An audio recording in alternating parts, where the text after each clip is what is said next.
قدرمنو لیدونکو په دې هیله چې روغ جوړ به یاستئ او د صحت په جامو کې به پټ یاستئ.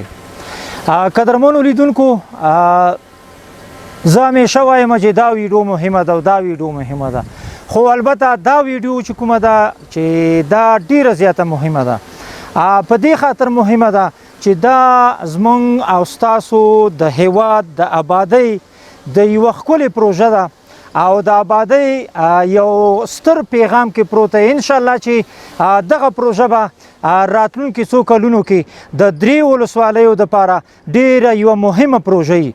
نو قدرمنو لیدونکو په دې خاطر چې دا د آبادۍ پروژه ده نو دا ویډیو تر اخره را سره وګورئ او ویډیو هم در سره شیر کړئ. البته یوه خبره چې دا د دومره جګ ځي څخه راوچته شوې ده چې تقریبا چې 15 کیلومتره یا 6 کیلومتره به دا جګ او ویاله را روانه ده او را روانه شوې ده. نو تاسو دغه لاندې ساحه لږ کتلی شئ چې دا تقریبا دا ډیره معمولي ساحه ده چې د دې لاندې ساحې نه دغه خوړ نه راجګه شوې ده، خو بیا ډیره زیاته پورته تللې ده. نو په دې هیله چې دا ویډیو تر اخره را سره وګورئ، ځکه دا د آبادۍ د سوکالۍ او د هیواد د زرغونتیا او د سرسبزۍ ویډیو ده. نو دا اوبه تاسو وګورئ، الحمدلله څومره شنې اوبه روانې دي.